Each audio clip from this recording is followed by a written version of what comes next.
Hi guys, it's Mark here from the Sporting Chats. This week's NFL Pickem, episode number 7 of our Sporting Chats. I'm here as usual for our NFL Pickem by Mr. Scott Walker, our guru from the NFL. Say hello, Scott. Hello. How you doing? Not too bad. Good man. Thank you. Good man. How are you? I'm doing bad, not too bad. Friday night Pickem for us for a change rather than doing it on a Sunday, so giving the listeners a chance to hopefully take on board a little bit of the wisdom that we're going to share, and get involved with the picks. So as usual, quick shout out to our partner linkmethis.com. This week Gav's actually been promoting a prize draw where you can win up to £25,000. Wow. So, if any excuse to get on and have a look at the website, I suppose this is definitely one of them. So linkmethis.com, get on there and have a look. As ever, just get involved on our Twitter feed, on our Twitter page. This will be going live on YouTube, hopefully over the weekend, so on our new YouTube channel. So again guys, share, retweet, get involved in things as well, and we look forward to hearing what you guys have got to say. So first things first, I suppose, Mr. Walker, NFL, great week last week, really good game on last night, Thursday, Packers and the Lions. Really we were just sort of watching the highlights and things there. Aaron Rodgers kind of bailing them out with a Hail Mary, but I think the face mask call on the sort of possession before was the main one. So what was your kind of initial thoughts on that before we get going, I suppose? Yeah, obviously they thought they had the victory, but it was a face mask. I know there wasn't much in it, but the rules are the rules, and so they were able to get the ball a second chance, and Rodgers evaded a bit of pressure and was able to take a big run up to throw a bomb, 61-yard pass to his namesake Richard Rodgers. I can't believe that the Lions didn't bat this down. There's like 12 guys in the end zone there. But you know what, it's about who wants it more, and Richard Rodgers jumped up, got that ball and hugged it. He made a play. Like it was his own child. Yeah, totally. And you know what, the Packers got a big win, which keeps them in the running for that NFC North title, which is very important because the Vikings have obviously got a tough game this week. So that's a big win for the Packers to get out of nowhere. Puts the pressure on the Vikings a little bit as well, but no, perfect. Right, we'll jump into our this week's Pickems. So as usual, guys, I know Andrew is our secondary sort of NFL guru who unfortunately can't make it tonight as well, but before the show he has submitted his picks, so I have them. Scott doesn't know what teams he's picked, so I'm going to be throwing them at him over the course of each game, so hopefully I can play a little bit of devil's advocate a little bit there, and we'll take it on. So first game we're going to look at this week is the Battle of New York. So we've got the Jets, the 6-5 Jets at the Giants, the 5-6 Giants there. It's a tough one to call in my opinion here. There's a couple of notes that I threw down. Giants coming off 2 losses, Jets inconsistent play over the season so far. Got a big win last week at the Dolphins, but it's the Dolphins. So a lot of chat this week saying that this isn't a rivalry. The coaches have came out saying they don't play enough. But if you were a passionate New York fan, I'm guessing you want to beat the other New York team. I know it's not a divisional rivalry as such, weird. But is 100% a rivalry. That the fans of this city are going to be talking about the game, and you know what, they always want to say that our team is the best and our team rules the city. Totally. And to be honest, New York Giants, they've got a couple of Super Bowls in the last decade, so it's their town right now, but this will be the time that the Jets want to prove them wrong. Cool. I'd say the Eli Manning, Odell Beckham combination for the Giants is something that I've it kind of draws out at me as soon as somebody mentions the Giants. You've got an elite / good quarterback. You have an elite receiver who highlight catches. He will make plays for you. Again, is the Giants overall, are they good enough to, obviously the records show that they haven't won as many games as the Jets this year so far, but again, so what's your thinking behind this one? The Giants are a mediocre team, and it's reflected in their record. That's a lot down to their defence. Yep. They have been giving up a lot of points. True. And not always against great opposition. The Saints, for example, have been a bad team as of late, and the Giants gave up 50 points against them. But this offence can move, but it's mainly based on Eli Manning. They've got a running back by committee. They've got 3-4 guys that sort of jump in there. Yeah. But you know what? When Eli Manning and Odell Beckham Jr. are combining for big plays, and that catch last week was obviously spectacular. That's going to be the key to victory. I've taken the Jets in this one. Okay, interesting. The away team, as there's technically no home field advantage in this match. I'm only doing it. The Jets are obviously coming off a big win. They held the Finns to only 12 yards rushing on the day, which I'll touch upon when I speak about the Dolphins later on. Fitzpatrick, like we said, would have an improved game due to the fact that his thumb surgery, his hand would be a lot better this week. So Fitzpatrick threw for 4 TDs. Chris Ivory had a good game as well, getting close to 100 yards, a touchdown as well. I think in this match the key, Revis is going to be matching up with Odell Beckham Jr., so that'll be a good battle. I think it'll come down to Antonio Cromartie versus the other New York Giants receivers, and it'll take them to step up and see if they can beat the aging Cromartie. But you know what, he's still a good defender, and I think overall the Jets are going to be a better defensive team in this match. And the way that the Jets offense is playing now, which is surprising, they'll come out with a win. But it's going to be close because, like you said, it's a rivalry game. But I'll take the Jets in this one. Interesting. Mr. Fisher has taken the Giants this week. He has put his faith in, as I mentioned, the Manning-Odell Beckham combination, and pretty much thinks that they're one big play over the top of the Jets, which you sort of related to there. Obviously, going with you think the Jets defense will be able to, Revis is one of the elite corners, but that's why we do the whole pick 'em here. Is it shows you these close games. There is only one game in the standings difference. The 6 and 5, 5 and 6. So there is a lot of, it's a close matchup. So it's good that you have split differences and split opinions. So you don't always get a split this early. That's true. You guys are used to picking early doors. Cool. We'll jump on.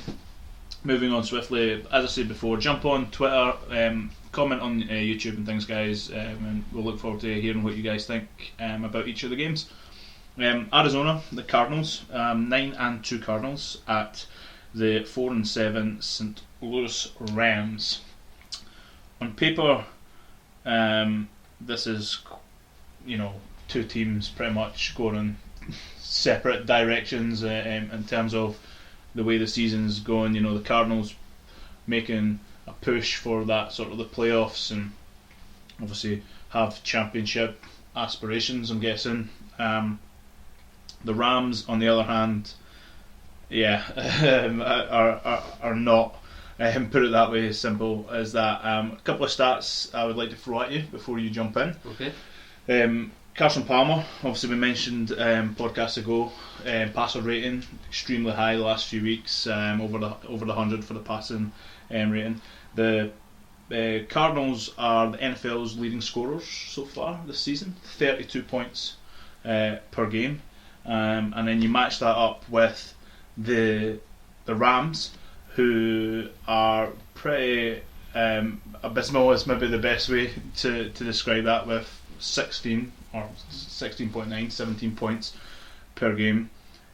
Really kind of having struggles scoring the ball. I know they've had a lot of injuries and things like that as well, but they were naturally right off the bat there. The Cardinals are doubling, the Rams up scoring wise already. So highlighted that one right off the bat. So give me some of the stats that you've pulled out from this one. Well, first of all, we looked at the Arizona 49ers game last week in the same way that we're looking at this game, and at first glance we saw it as an easy win for the Cardinals. The Cardinals obviously suffered a small scare against the 49ers. I will highlight, as close as that game was score-wise, I know obviously Carson Palmer got in for the rushing touchdown at the end of that game. If anyone's not seen the video of Carson Palmer scoring that touchdown, when he spiked the ball and then fell over, he's been getting a lot of jip for it from the teammates. But in that game, even though the score was close, the Cardinals 0 turnovers and the dominated possession, almost double the 49ers. The score might have not kind of reflected that, but it was probably more comfortable than the score would reflect. Totally. The only sort of highlight, no CG2K, obviously suffered an injury, which is going to be a bit of a struggle. So rookie David Johnson's in at running back, so he'll need to sort of step up because Chris Johnson's been running well. That's been part of their full game. He's fourth in the league in rushing, so this guy's going to need to come in and do a semi-decent job. But ultimately, I see the Cardinals winning this game. St. Louis has been on the quarterback carousel. Nick Foles, Case Keenum, who cares? I'm sorry, but I think we're going with Foles again. When you look at the first matchup, it's Todd Gurley's first game. He got 150 yards the last time that he played against Cardinals. Very impressive, but he's been a bit quiet since then. He started off really well. A lot of people were thinking he's going to be a cert for offensive rookie of the year. But he's their only sort of weapon, and he'll need to have a really big game, I think, for this team to compete in this game. So I'm going with the Cardinals, another away victory, but I think ultimately they'll take this one. Totally. Well, that's going along with what Andrews said. He's taking the Cardinals as well. Just as you jumped on there, Todd Gurley, he was a sort of little asterisk that I wanted to mention. Obviously before he did, obviously being the rookie and sort of hitting that rookie wall as such. It's a tough long season in the NFL, especially the first year round, and he has came out this week and saying that he is good to go, he's feeling good. He's done a lot of sort of work on taking the confidence from the last game against the Cardinals, so I'm looking forward to seeing how he performs, really. As he started well, teams are maybe now playing towards that. Totally. Stuff in the box, maybe 8 men. If this offense is one dimensional, they're going to play towards that, and maybe that's why he is struggling a bit now. But he's going to. He'll break out for a couple of big runs, but it's whether it'll be enough. I don't think to so. Get through. I can't see it myself. I don't like agreeing, to be honest. But the way the Cardinals I have been impressed with them so far this season. So I'm thinking they're going to take this one also. So next up, we're going to look at, which I've highlighted this one, to be honest. I know there's a couple of big games. This is one that I've kind of, as I say, highlighted. We've got the Atlanta Falcons, the 6-5 Falcons at the Tampa Bay Buccaneers, the 5-6. So divisional game here. Two teams that have, to be honest, in my opinion, are sort of going.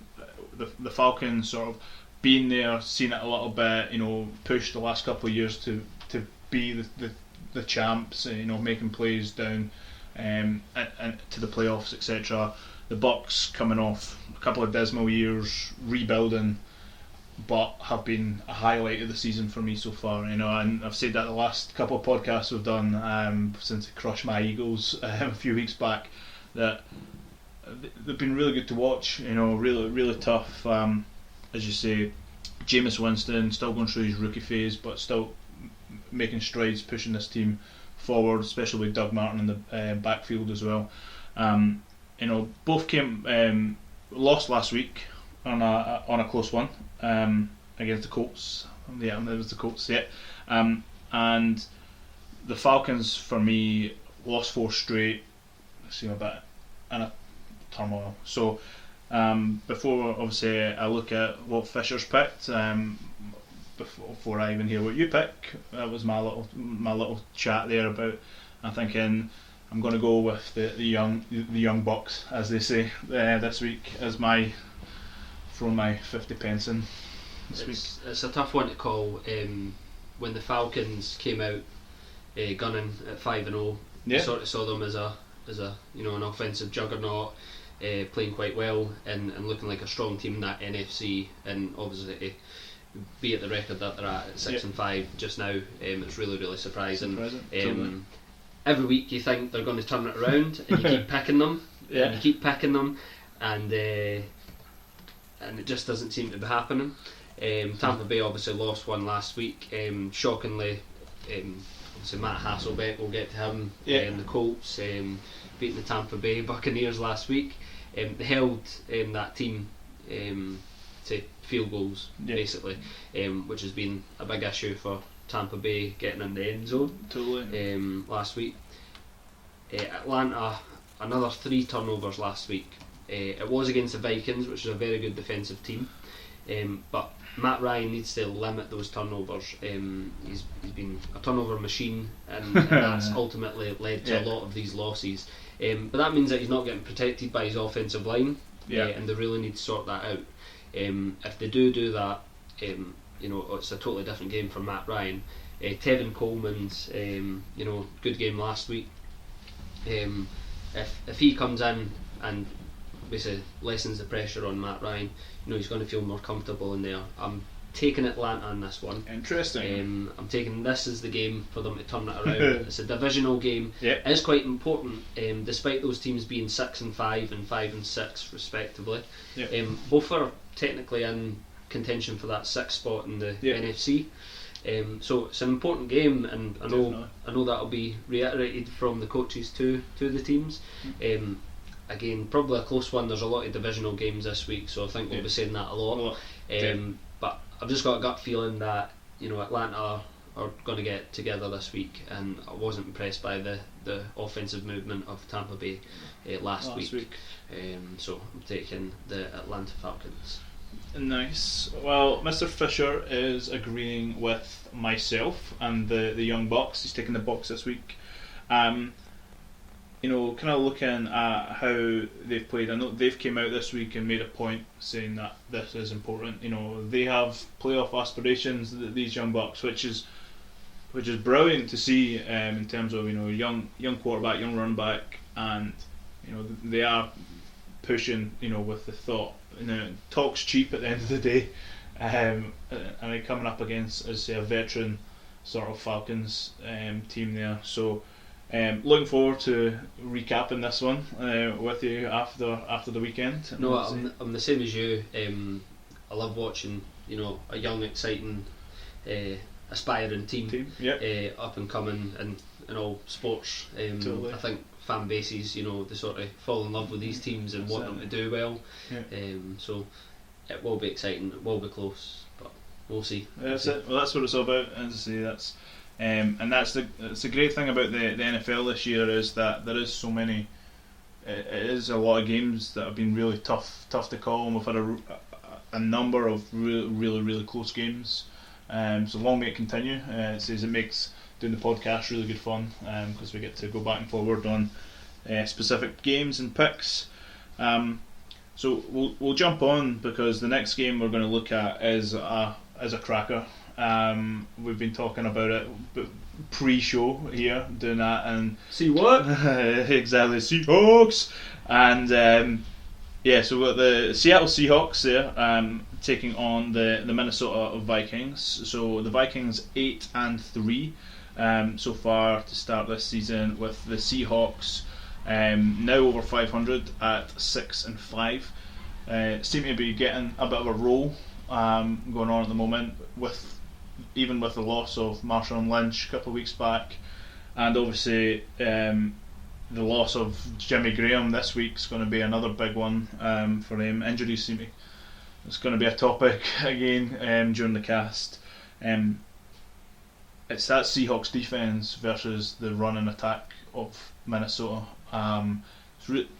It's really difficult to kind of look away from that. I know you've got great players on the other sides of the ball, your Russell Wilsons, etc., are going to make plays, but it's really how that Seattle defense locks in on Adrian Peterson, who's leading the league in rushing again. He's electric. He's looking like the former, looking like the MVP sort of candidate again.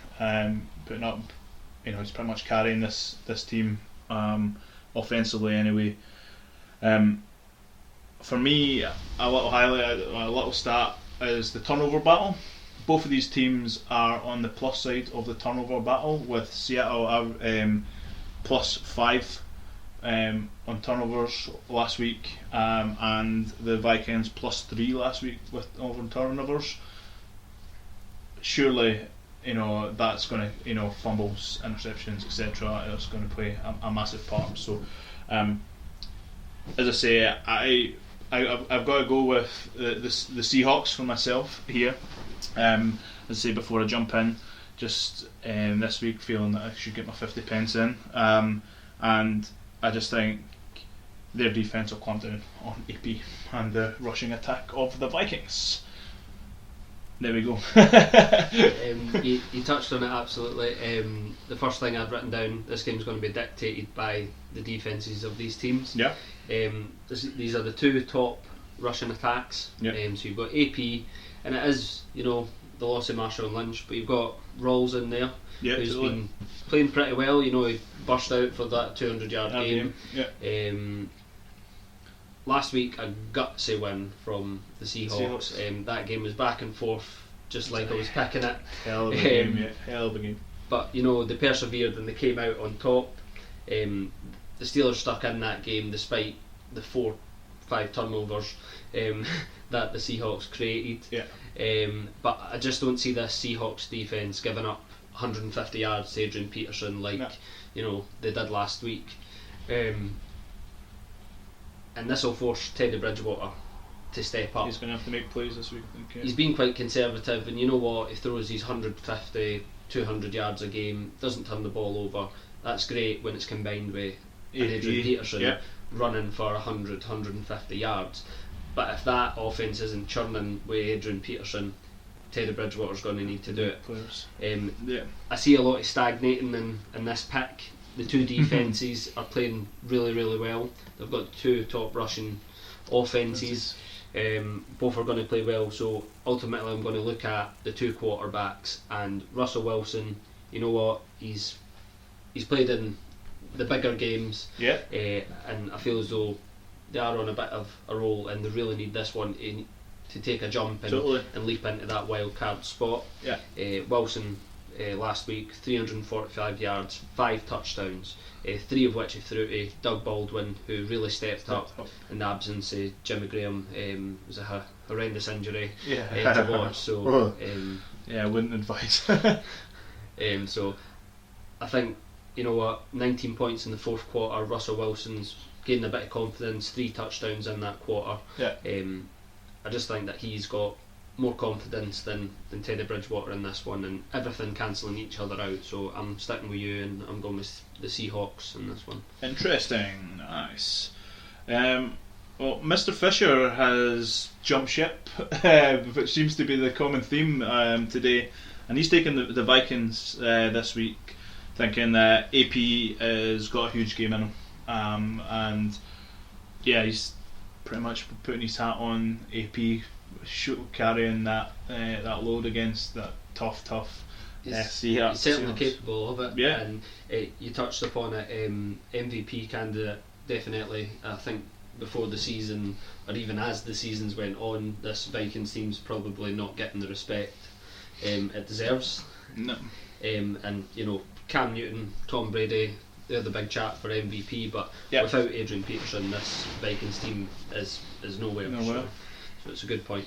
Definitely. As I say, definitely one of the highlighted picks from this week's games. So again, looking forward to sitting down Sunday and getting that one in. Right, we'll jump on next one.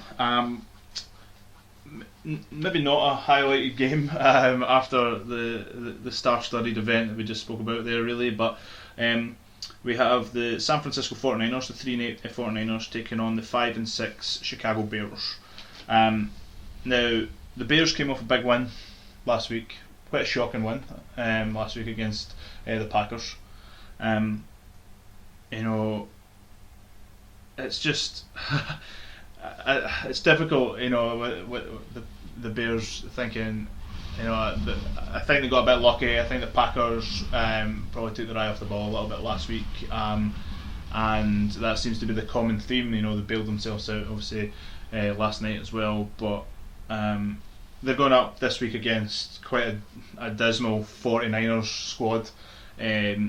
Last in the league in scoring, 13.8 points a game. Yeah, they're obviously going through the rotations with quarterbacks and taking on different running backs and things as well, which seems to be the kind of common theme as such with this team. It seems to be like a sort of roller coaster in terms of who's going to play each week. So I don't see it being too difficult for the Bears if they play how they did last week against a very good Packers team. I can see them getting a victory. It's just difficult to pick the 49ers at all with the lack of scoring defence. Yeah, that seems to be it. It's just the general identity. Yeah. I think is something that lacks for the 49ers. There's no one that stands out that you think that's the player that's going to take this game by the horns and and go and win the game. Blaine Gabbert's not the answer. Yeah. They've got a 3-year journeyman in it, running back the now Sean Drawn, who played last week, and the 49ers, as much like I said, they played the Cardinals close. The Bears, they seem to be playing a lot better now. Cutler's playing a lot better, and he's got this team. If he wins this game, he gets them to 6-6, and in that conversation again. Yeah. The Bears, I think, will take this one ultimately. They'll be well rested. Not quite a bye week, but they did play on Thanksgiving, which means that they've got an extra 3 days to get some well needed rest. I've not really got much to say on this one. Shout out to Gab and 49ers, but the Chicago Bears, I think they'll take this one. The Bears. Well, Mr. Fisher has actually taken the 49ers this week, and his point was that they put up quite a gutsy performance against the Cardinals last week, and we've already mentioned that the Cardinals, the score might have indicated it being closer than it actually was, but he sees something in the 49ers this week and thinks this is going to be their week. So yeah, he's jumped on the 49ers. So well, as I say, we'll see what comes of that. I think it's the best way to describe it. It's difficult to jump on them and go with the Niners, but that's, again, as I said before, a lot of games this week, close calls, and you guys are coming up with different reasons for picking your winner, so that's what it's all about. Moving swiftly on, we're going to look at the Jags. Jacksonville 4-7 Jags are taking on the 2-9 Tennessee Titans. Divisional game, this one. Not many wins between the two of them. Obviously, six wins in total. Both young quarterbacks. Marcus Mariota for the Titans, going through the teething pains of his first season last week. 3 touchdowns, but 2 big interceptions and a tight loss. So it's a tricky one. These guys actually played just 2 weeks ago, where the Jags won 19-13. So they're going to know each other quite well. They're going to know offences. They've got to remember little triggers and things like that, which is obviously important in these divisional games. It's quite surprising that they've got such a quick turnaround, only 2 weeks in between games. But for myself, I'm thinking Mariota gets on track this week, and I'm going to go with the Titans. What do you think? Yeah, you touched upon it, highlighting the fact that Mariota he has shown promise. Yeah. 3 touchdowns, good game for yards, but he has thrown a couple of interceptions. Yeah. I've looked at this one. The winner will come down to which of these young quarterbacks doesn't make the mistakes, which again is what's been the problem for Blake Bortles as well.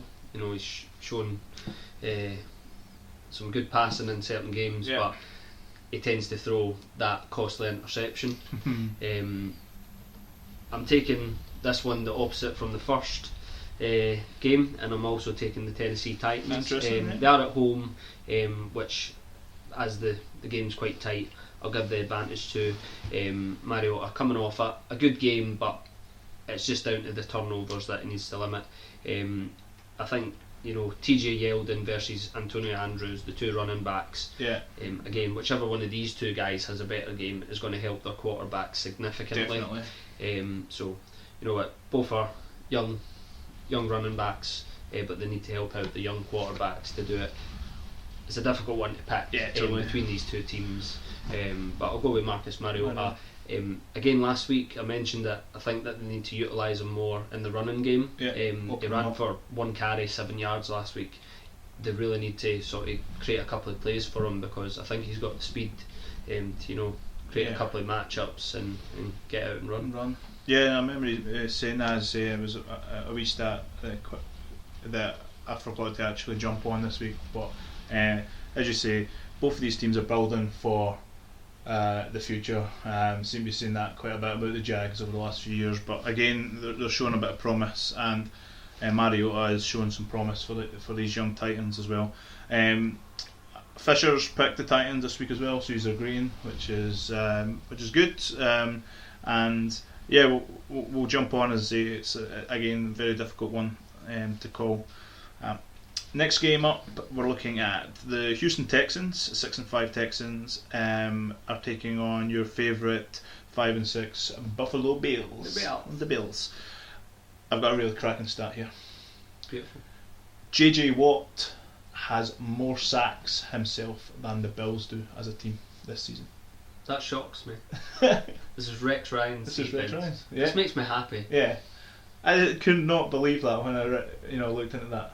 Now, we both love JJ Watt. We think he is the beast of all beasts. But yeah, considering what we talked about it last week when the Bills, they were teeing up for the Patriots, and the way they were putting pressure on Brady, last week. It just shocks me that they've not got the quarterback more times. Just off the top of my head, the number I haven't written it down. I probably should have. I think it's about 14 sacks or 13 sacks JJ Watt's had this season, and the Bills haven't totaled that so far. Yeah, I think it's 13 and a half. We'll take that. Bills lost 2 in a row, kind of struggling, needing a win. Started the season quite well, but searching for that win. The Texans' defence over the last since week 8 have been holding teams to 8.8 points per game. That's phenomenal defence. 4 sacks, 2 turnovers or 2 interceptions last week. They are putting some serious pressure on quarterbacks, and yeah, looking forward to this one because both defences are sort of lined up to these quarterbacks are going to need their running shoes on, I think, this week, to be honest with you. So, any points on this game? Yeah, like you said, Buffalo, that stat shocks me. Yeah. I touched upon it a couple of weeks ago. The Buffalo defence, they got Tom Brady and the New England Patriots, knocked Brady down 20 times. Yeah, it's frightening. But they only got the one sack on them that day. Again, you said it as well, JJ Watt, 7.5 sacks over the last 4 games, which is a winning streak for the Texans. Yeah. And 3 of those 4 games they've held the teams to 6 points. Yeah. That's the Titans, Jets and Saints. And the Saints, like we said, they are a capable potent offence. Totally. Not been playing great recently, but it's very impressive the way that they're playing. Yeah. It comes down to Brian Hoyer and his ability to sort of push this team, because the running game's not really there. So he's got to sort of have a half decent game. But this team's been getting wins solely through defence and holding teams. Yeah. They got that big win against the Bengals, which was a shock a couple of weeks ago as well. Tyrod Taylor was impressive last week. I know they took a loss at Kansas City, but that's a team that's streaking in themselves. Indeed. But Taylor impressed, 3 touchdowns last week. He did fumble the ball a couple of times. 3 fumbles, I think, actually, in total. But they need to take care of the ball, Buffalo. Because of the fact that they're in Buffalo, it's going to be a bit colder. I'm going to take the Buffalo Bills to get this one. Only because I think someone's going to break down this Texans defence. They can only streak on this for so long, and Brian Hoyer's going to be forced to get the win for them. So again, with the Atlanta team, I'm going to take this as the week that Buffalo Bills get rolling and take it to the Texans. Fishers went with the defensive Texans this week. Jumping on JJ Watt's back like pretty much the rest of the guys over there, and taking it down.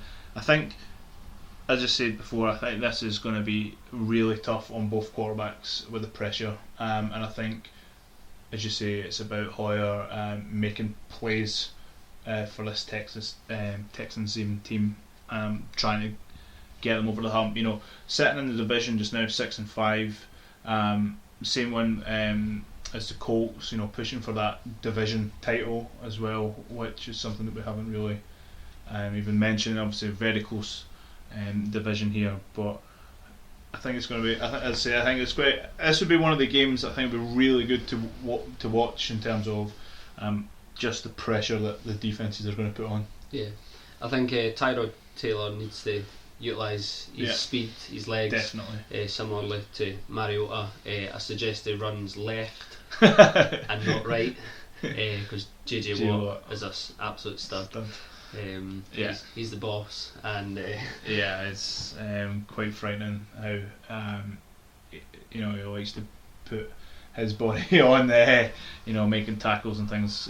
Quarterback, I couldn't believe that stat about the sacks, to be honest. So as I say, really good game, and you guys split decision again, which is brilliant. So the way it's looking, we're totally going to have a landslide victory with one of you guys probably this week. Either that or he's going to both be horribly average. Horribly average. So we'll look forward to that, and we'll jump on afterwards as well. So next game up, we've got the Ravens, 4-7 Ravens at the Miami Dolphins, 4-7, both teams here.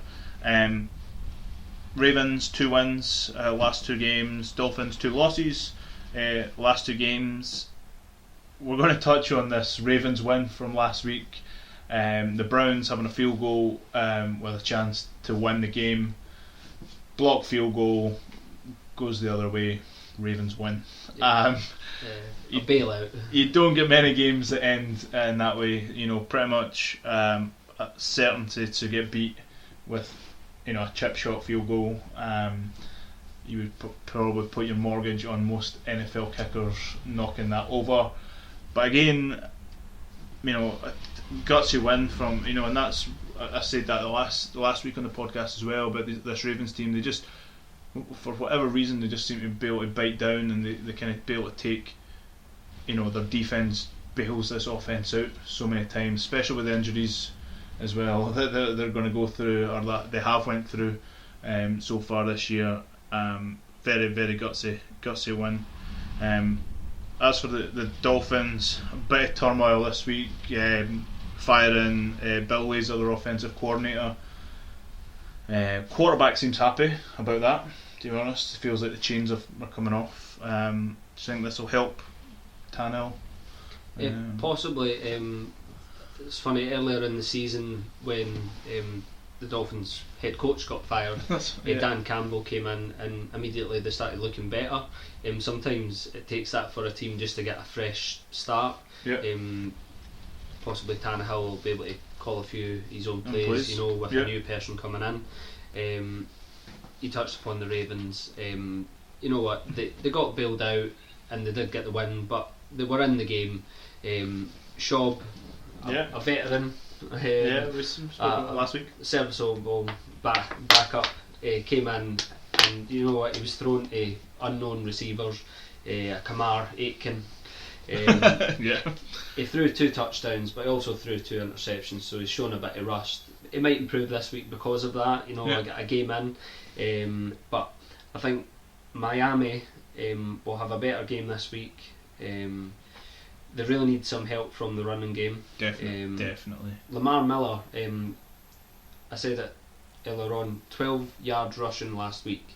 This team really needs to run the ball more. Lamar Miller a year ago, 1,000-yard season, averaging 5 yards a carry. He's close to that this year. He's on about 4.8 a carry. Correct. So they need to utilise that more. We say it with every game. If the running back's playing well, it makes it easier on the quarterback. Totally. And that's something that a young Ryan Tannehill, he's still a young quarterback in this league, got paid a lot of money this off season, and he really needs to prove that. I think Miami's going to take this one. The Ravens, they got the win last week. It was against the Browns, and it was just a win. The Ravens, I don't really see a lot of names on there similarly to the 49ers. There's not a lot of identity there when you look up and down their team. I just think Miami probably more playmakers there. Jordan Cameron, the tight end, and Jarvis Landry at the wide receiver position. I think those combinations with the rookie Devontae Parker, I think Tannehill's got more weapons to throw to, and might have a big game and take this one. Interesting, cool. Mr. Fishers went with the Ravens this week, so again used to splitting decisions. So I'm looking forward to this week's Pickems definitely. I just want to highlight something that I've just noticed. I've just noticed that I've taken the Miami Dolphins, Buffalo Bills, and the New York Jets. All your division favourites, Which shows that I'm completely unbiased. There we go. That's what we like the sporting chat here. Unbiased opinions. Well, sometimes. Can I change my picks? But that's what it's all about. It just shows you matchups this week. So cool. What about Bengals Browns? It's the next one we're going to look at. The 9-2 Bengals versus the 2-9 Browns. As I say, the Bengals bounced back last week after their sort of mini slump, if you want to put it that way. Looked good. It's a divisional game. Obviously the Browns took a tough loss last week against the Ravens, as we just mentioned. Quarterback issues for the Browns again. We talked about Johnny Football last week. I just think the Bengals are too good here. Simple as. Without really going into too much stats about the game, I just think the way these guys have been playing all season, I think they're going to kind of railroad this Browns team a little bit, who seem a wee bit in disarray with changes and taking a tough loss last week. Yeah, simple as that. I completely agree. This is an easy pick for me. I'm taking the Cincinnati Bengals. There's a number of reasons. Cleveland obviously had to go to second string quarterback Austin Davis after Johnny Manziel has been dumped down to.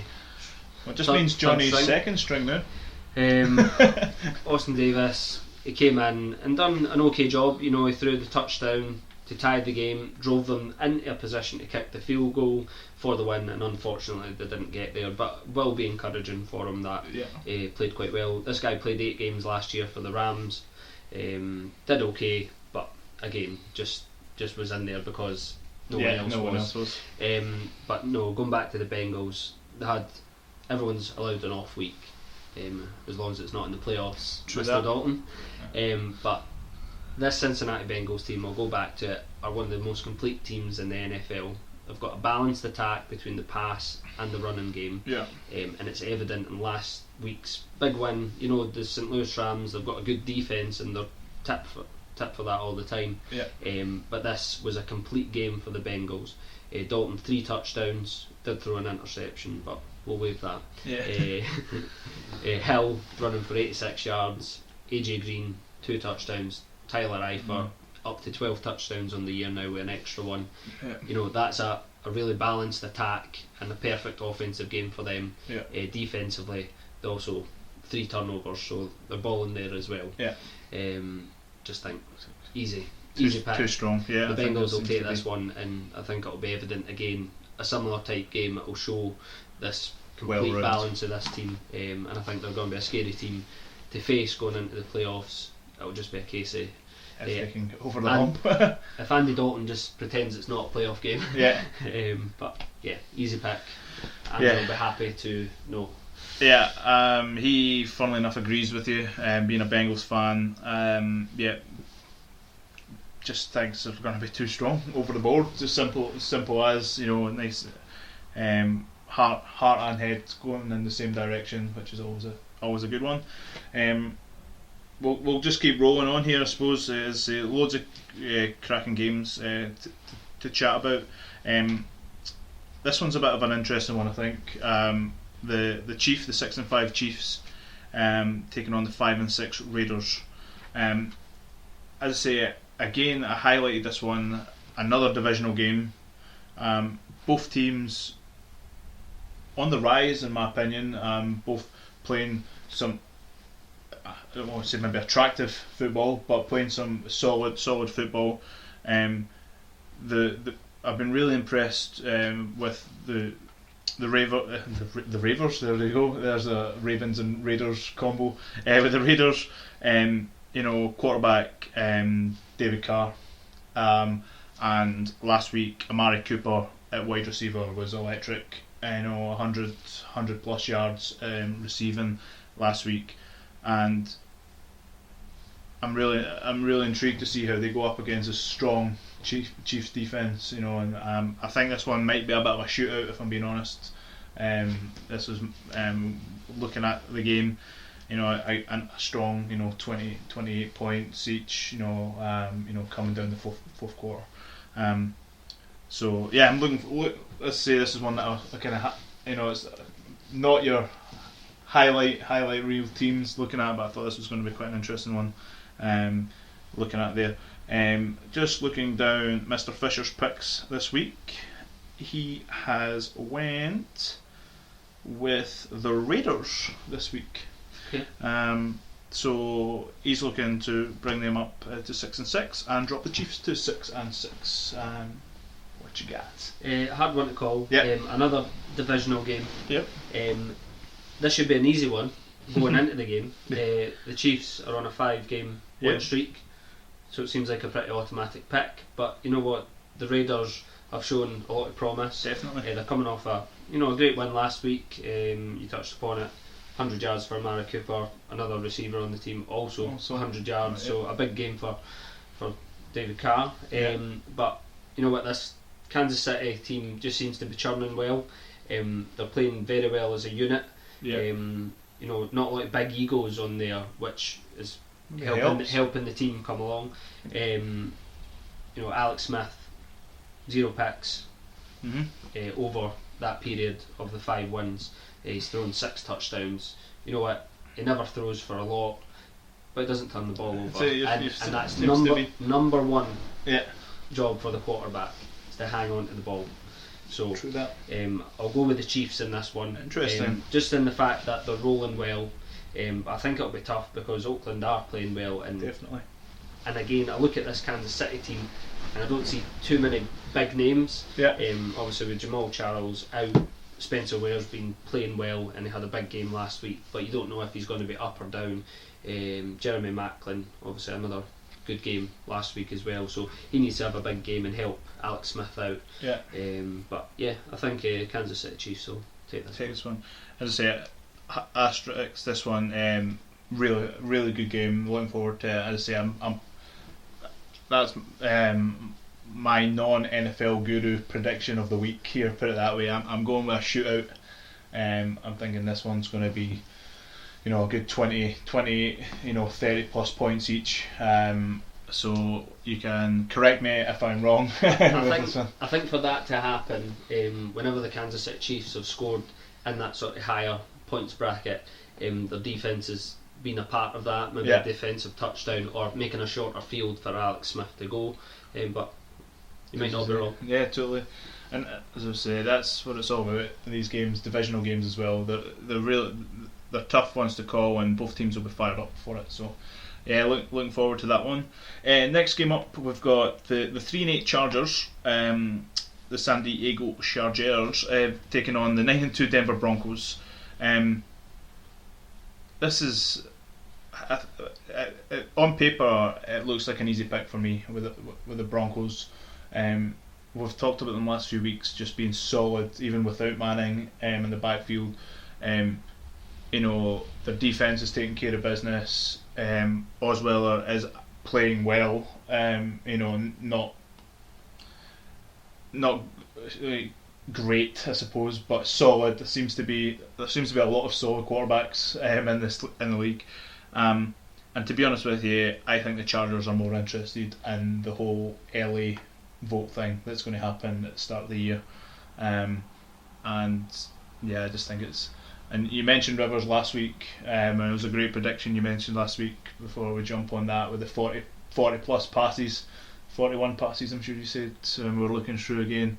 And that's the only way they're going to win or be competitive if River is bombing passes all over the place. But Broncos for me, simple as. Yeah, like you said, the Jags were picked as the bookies' favourite last week against the Chargers, but Phil Rivers had a big game, 4 touchdowns, 0 picks, and coming into this game, they're at home, and the Denver Broncos, they're not scary, but they're coming off a huge win against New England. I'll not talk about them. But you know what, the Denver Broncos, like you said, the offense was churning even when Peyton Manning at the start of the season wasn't playing well, and then he started playing really well towards the end there, and then he got injured. Now with Brock Osweiler in the mix, it's going to be really tough if he gets this victory and then Peyton Manning gets healthy again. It's who to roll with going into the playoffs. I know it's a big debate, I know my pick on it, we'll probably talk about that another day, but I'm picking Denver in this one as well. Again, the Chargers showed a lot last week, but this Denver defence is playing really well. I know they allowed a good 30 points last week. But it's against Brady and the Patriots. But Denver's got the best pass defence in the NFL, which will force San Diego to try and move the ball other ways, which I don't think they're as capable of doing. So I'll take Denver, and you know what, their running attacks playing really well. CJ Anderson had a big game last week against Patriots, so him and Ronnie Hillman combined, I think will ease the pressure on Osweiler, and you know what, if he doesn't turn the ball over, he'll do pretty well, and I think his confidence is going to be building, and to get a victory against an undefeated Patriots team is only going to make him feel so much better. Definitely. Fisher's agreed with us, to be honest. He's hasn't really elaborated on this one, to be honest with you, and it's just pretty much went with Broncos. So it seems quite straightforward, but again, I say we've been wrong before. But yeah, since it was all easy, we'll move on there. Interesting one, this one. We've got my 4-7 Philadelphia Eagles taking on your 10-1 New England Patriots. Obviously the Pats came off a really tough loss last week. They're going through the roller coaster and the absolute turmoil of injuries right now. We just heard, obviously we're reading up there, the Gronk's going to be out this week. Amendola possibly back this week, which will be a help. yeah, I'm sure you'll be able to touch on your the Pats injuries a bit better than I will be able to. The only thing I want to say on the Eagles is how long does Chip Kelly have left?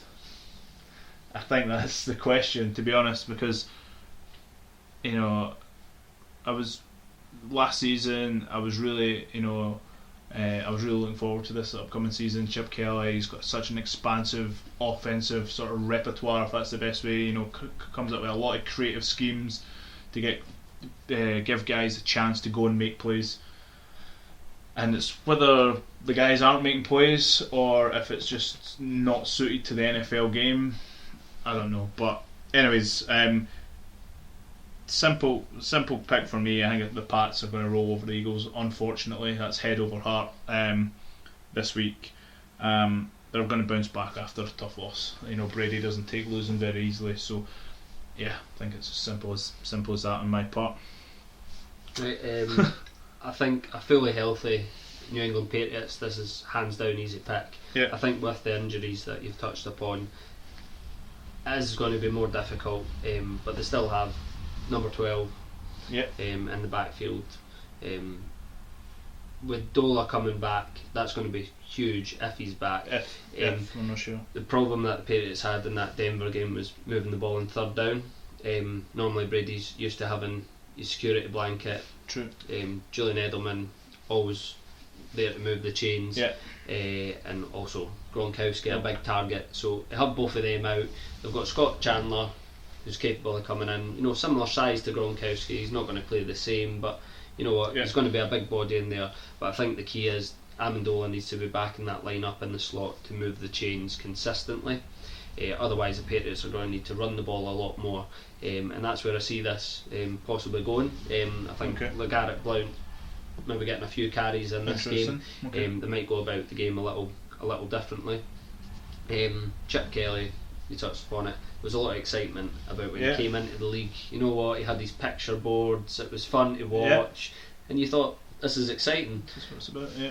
But since then, he's torn this Eagles team apart. There's a couple of big names that the fan base loved and aren't there anymore. Yeah. You know what? They brought in DeMarco Murray, and with C.J. Anderson running down the throats of New England last week, they should try and utilise that, and that'll be key if Dante Hightower isn't playing, because it was a totally different game with and without him, especially with Jamie Collins currently out as well for the Patriots. The injuries across the league are terrible. This New England team is seeing a lot of that, depleted at the wide receiver position, the offensive line. It's forcing Brady to do a lot. I think it was encouraging last week that despite all that, Brady put the team in position to kick a field goal to tie the game, take it to overtime, and unfortunately couldn't get the win. I'll not go too much into it. The referees, there was a couple of calls in there that went against the Patriots on both sides of the ball, the same sort of call a couple of times. It was unfortunate, but you know what, being 10-1, I don't think it's the worst thing for this Patriots team, because it stops the comparisons to the 2007 team. This is a completely different team compared to them. You know what, it gets that monkey off your back, you're right. and you can just start concentrating about playoff January, time, February. You know what, if the Carolina Panthers run the board, exciting stuff, but it's not the end goal, so let's move on. But I'll take the New England Patriots in this one. So, no shocker there. Pretty much Fisher agrees. He thinks pretty much the Patriots are going to be too strong over the board for this kind of deflated Eagles team just now. So yeah, that seems pretty straightforward. Cool. Talking about the Panthers, let's move on to them. The undefeated 11-0 Panthers are at the 4-7 Saints this week. Divisional game. We've mentioned the Saints a few times on this podcast already, saying that they have the ability to explode for huge points. Drew Brees has got a monster of an arm on him. Simple as, they only put up 6 points last week against the Texans. We've mentioned how good the Texans have been defensively. This Panthers team, and you've alluded to it, aren't maybe as good as their record is. They are undefeated, but are they as good as as people are thinking they are? Cam Newton in the MVP chat, he's been brilliant so far this season. For me, I just think the swagger of Cam, he's got the team buzzing really. I just think they're going to go in, and going away from home in the division's always always tough. I just can't see them. I can't see the Saints kind of putting up a big enough fight. They only scored 6 points last week. I know, and again, Texans are good defensively, but this Panthers team are good all over the board. So I've got the Panthers this week. I think you're right in the fact that this Panthers team's not getting the respect it maybe deserves. And the players came out and spoke about that last week. They weren't happy at the fact that the Cowboys, Tony Romo just coming back, were favoured as to take that game. I think they went into that game a bit sour and picking off Tony Romo 3 times. They made a bit of a point. And you know what, this team's flying. They'll fly with Cam. Superman, he's playing the best ball of his life. And he's also running the ball well. 7 touchdowns for the season. Ran for another touchdown last week. I just think ultimately the way that they're playing is hard to pick against them. I'll admit I'm one of those people that looks at the team, and it was maybe the receiver position that was ultimately making me sort of question their ability, because you know what, Cam's throwing the ball, but the players need to make plays. Catch it. You know what, he's got Greg Olsen there, who's a solid tight end, and that's his guy that he goes to on the third down markers to make the big plays. Always seems to be there.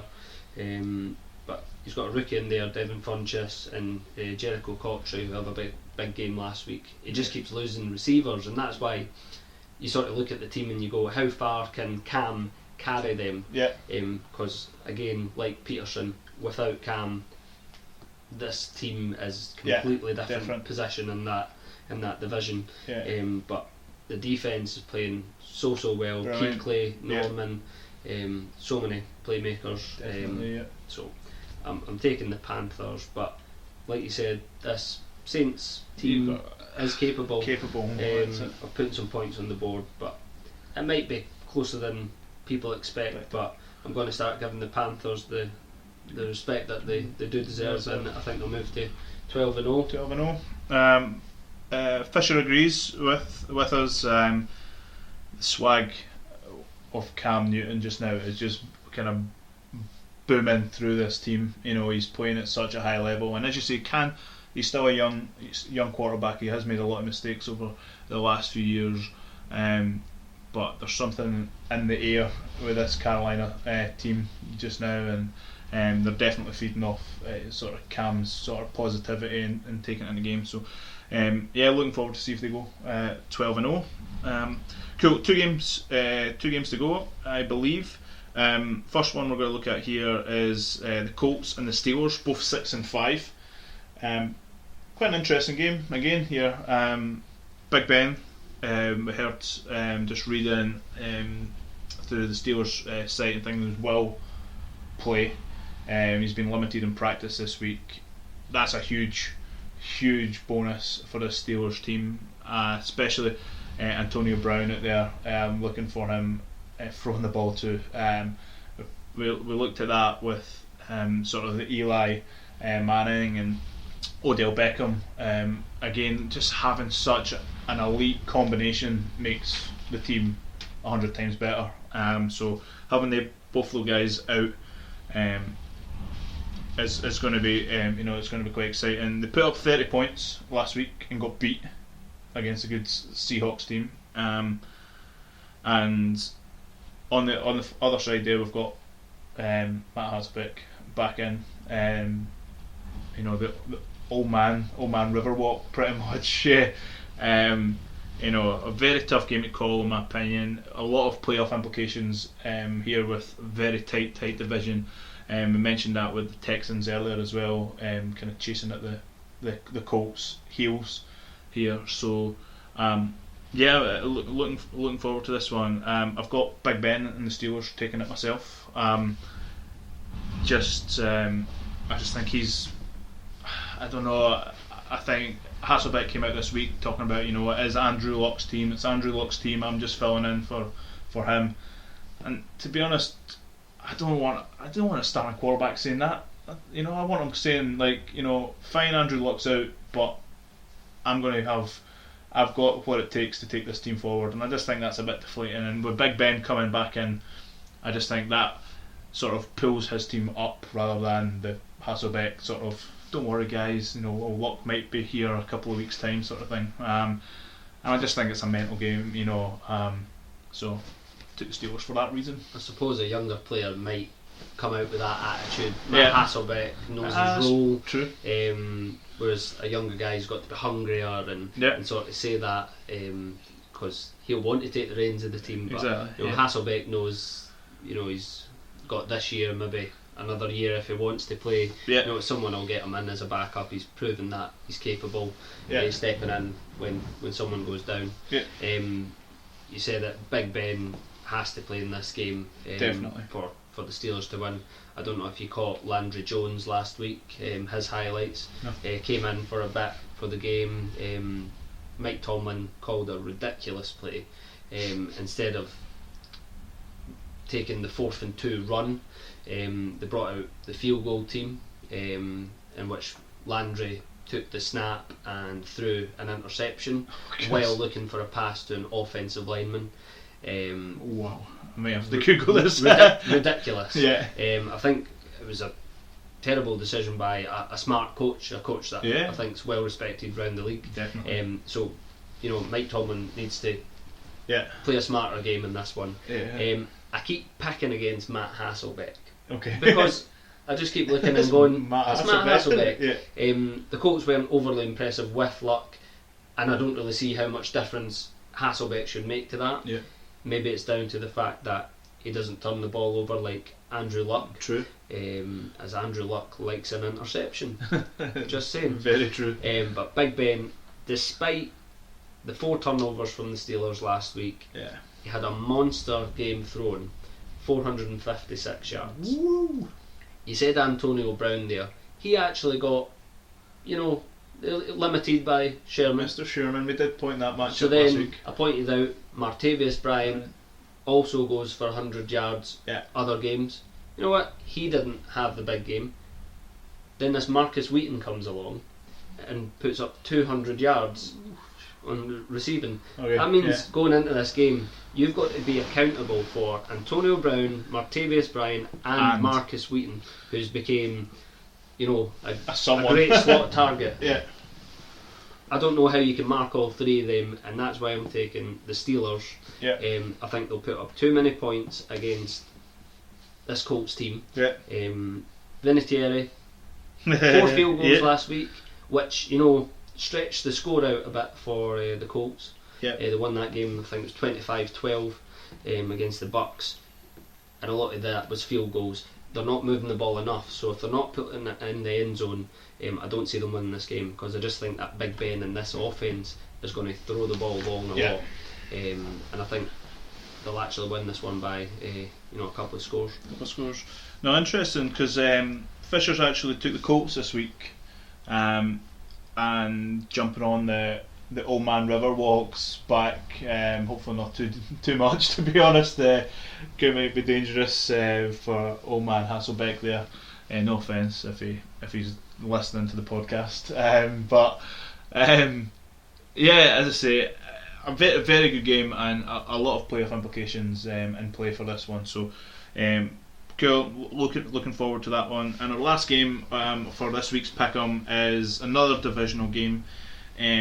Cowboys and Redskins. So 3-8 Cowboys are taking on the 5 and 6 division leading Washington Redskins.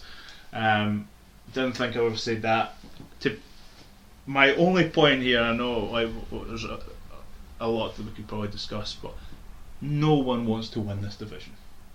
It's as simple as that. That's what it looks like. It's like, we're not too bothered. We're playing for next year. We might get rid of our coaches. We've got quarterbacks out all over the place.